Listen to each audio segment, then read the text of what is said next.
श्री कृष्ण गोविंद हरे मुरारी, हे नाथ नारायण वासुदेवाय। जय श्री कृष्ण, राधे राधे। आप सभी भगवान के भक्तों को राधा अष्टमी की बहुत बहुत हार्दिक शुभकामनाएं। तो दोस्तों, आज भाद्रपद मास के शुक्ल पक्ष की अष्टमी तिथि है और आज ही के दिन राधा रानी जी का जन्म दिवस के रूप में मनाया जाता है।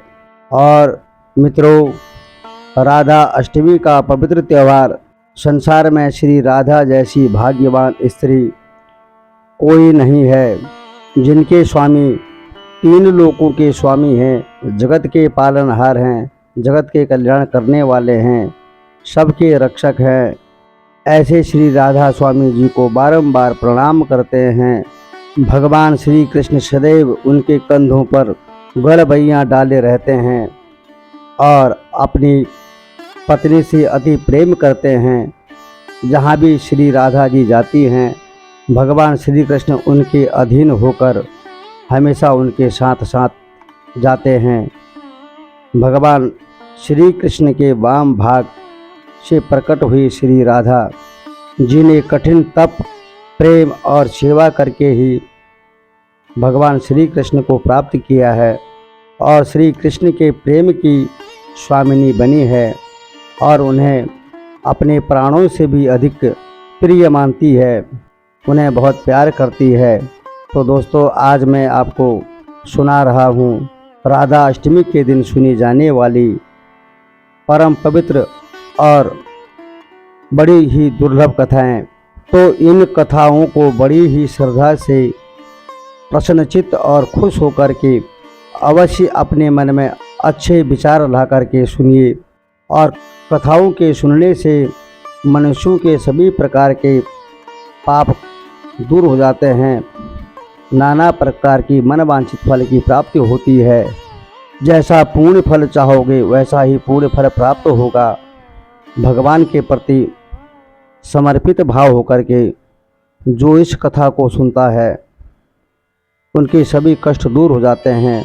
राधा रानी और भगवान श्री कृष्ण उनके सब कष्टों को दूर कर देते हैं और अब भगवान अपने भक्तों का कल्याण करते हैं। और जो इस परम पुण्य 1000 कुंवारियों के विवाह से प्राप्त होता है, वह राधा रानी का व्रत एक बार करने से मिल जाता है। अगर कोई पापी मनुष्य भी इस व्रत को भोगपूर्वक या भक्तिपूर्वक, वह भी अपने 1 करोड़ परिवार के सदस्यों के साथ भगवान विष्णु लोक में जाता है और परमात्मा उसे अपने साथ अवश्य रखते हैं, उसे पुण्य फल की प्राप्ति होती है। दोस्तों, श्री राधा जी के नाम जप से ही श्री कृष्ण और मोक्ष की प्राप्ति हो जाती है। पूर्व काल में श्री राधा जी ने संत सुरंग पर्वत पर 1 सहस्त्र दिव्य युगों तक निराहार रहकर व्रत कठोर तपस्या की, जिससे वह अत्यंत दुर्लभ हो गई। भगवान श्री कृष्ण जी ने देखा कि श्री राधा चंद्रमा की एक कला के समान अत्यंत कृष्ण हो गई। तब श्री भगवान कृष्ण करुणा से द्रवित होकर श्री राधा को छाती से लगाकर फूट फूट कर रोने लगे। भगवान श्री कृष्ण ने राधा को वरदान देते हुए कहा, हे राधे, तुम्हारा स्थान मेरे वक्ष स्थल पर है, तुम यहीं रहो, मुझसे तुम्हारी अविचल प्रेम भक्ति हो।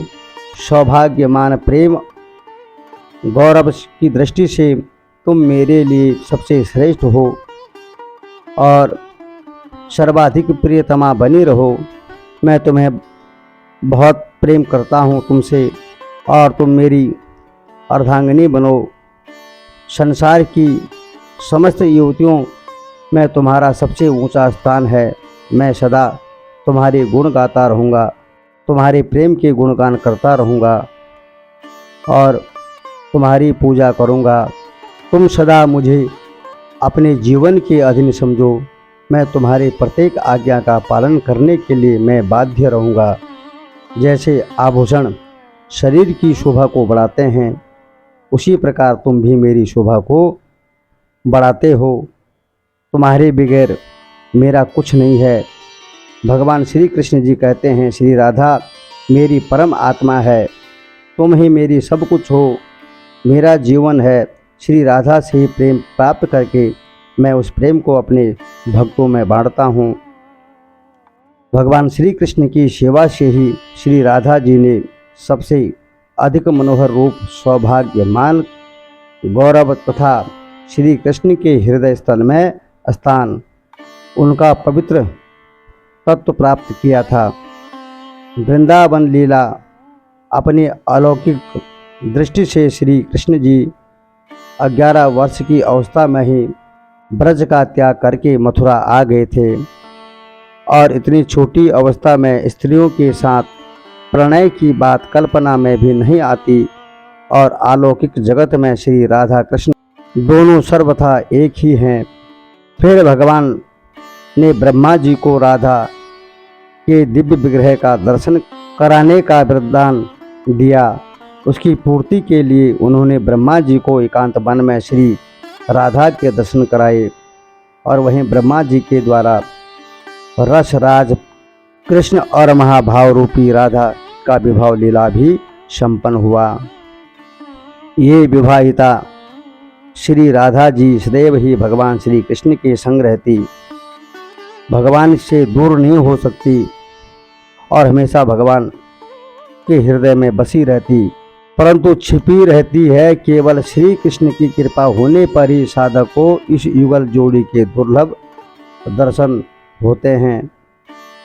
पौराणिक कथाओं के अनुसार राधा माता गोलोक में श्री कृष्ण जी के साथ निवास करती है। एक बार देवी राधा गोलोक से कहीं बाहर चले गई थी। जब वापस आई तो देखा कि भगवान श्री कृष्ण गोलोक में नहीं हैं और उस समय भगवान श्री कृष्ण अपनी एक सखी विराजा के साथ गोलोक में घूम रहे थे। ये बात जब राधा जी को मालूम हुई तो उन्हें गुस्सा आया, उन्हें क्रोध आ गया बहुत बड़ा और वे सीधे उनके पास पहुंच गई और वहां पहुंचकर उन्होंने भगवान श्री कृष्ण को बहुत भला बुरा बोल दिया। राधा जी का यह व्यवहार भगवान श्री कृष्ण के मित्र श्री सुदामा जी को बहुत बुरा लगा और उन्होंने श्री राधा जी को पृथ्वी पर जन्म लेने का श्राप दे दिया। तब राधा रानी को इतने गुस्से में देखकर कृष्ण भगवान की सखी विराजा भी वहां से चली गई और इस श्राप के बाद राधा रानी ने बदले में श्री दामा को श्राप देते हुए राक्षस कुल में जन्म लेने का श्राप दे दिया। तब राधा रानी के द्वारा दिए गए श्राप के कारण ही श्री दामा का जन्म शंखचूर्ण दानव के रूप में हुआ था। दानव कुल में जन्म लेने के बाद भी भगवान विष्णु का अनन्य भक्त बना और वहीं दूसरी ओर राधा रानी ने पृथ्वी पर वृषभानु के घर पुत्री के रूप में जन्म लिया। लेकिन राधा रानी वृषभानु की पत्नी देवी कीर्ति के गर्भ से नहीं जन्मी थी। दरअसल जिस समय श्री दामा और राधा रानी ने एक दूसरे को श्राप दिया था उस समय तब भगवान श्री कृष्ण ने राधा रानी से कहा था, हे राधे, अब आपको पृथ्वी पर देवी कीर्ति और वृषभानु जी की पुत्री के रूप में रहना है। इसके आगे भगवान श्री कृष्ण ने राधा रानी से कहा कि जब आप विवाह के योग्य हो जाएंगे तो आपका विवाह मनुष्य के अवतार में रायण नामक एक वैश्य से होगा और वह भी मेरे अंश अवतारों में से ही एक होगा और आप धरती पर भी मेरी प्रियतम बनकर रहेगी, परंतु हम दोनों को वहां बिछड़ने का दुख सहन करना होगा। इस प्रकार की बातें बताकर भगवान ने कहा, हे राधा रानी, अब आप धरती पर जन्म लेने की तैयारी करें, क्योंकि सांसारिक दृष्टि से देवी कीर्ति गर्भवती हुई है और उन्हें प्रसव भी हुआ है। लेकिन देवी कीर्ति के गर्भ के समय में योग माया की प्रेरणा से वायु का प्रवेश हुआ और उन्होंने वायु को ही जन्म दे दिया। जब वह प्रसव पीड़ा से गुजर रही थी तो उसी समय महादेवी राधा रानी एक प्यारी सी कन्या के रूप में प्रकट हुई थी।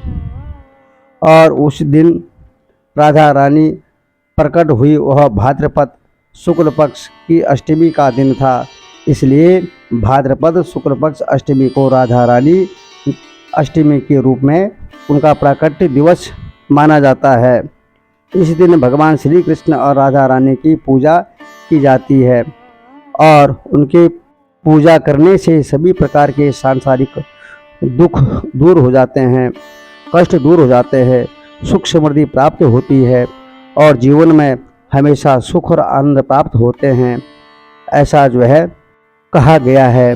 भगवान की पूजा करने से सभी प्रकार के मनोकामनाएं पूर्ण हो जाते हैं और राधा रानी का आशीर्वाद भी अपने सभी भक्तों को प्राप्त होता है।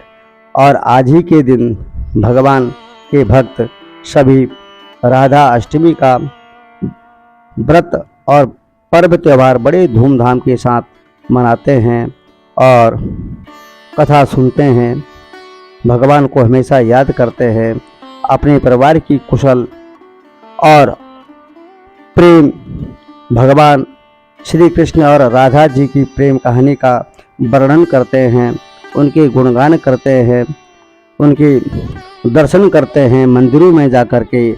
इस प्रकार दोस्तों, जो भी आज का दिन व्रत करता है उसकी सभी प्रकार की मनोकामनाएं पूर्ण हो जाती हैं। राधा रानी अपने भक्तों का हमेशा कल्याण करती हैं, उन पर कृपा बरसाती हैं, उनके घर में सुख समृद्धि धन धान्य से परिपूर्ण कर देती हैं। तो दोस्तों, आज की कथा यहीं पर संपन्न होती है। यह कथा आपको कैसी लगी ज़रूर मेरे कमेंट बॉक्स में ज़रूर लिखिएगा और चैनल को सब्सक्राइब करेगा। जय श्री राधे कृष्णा।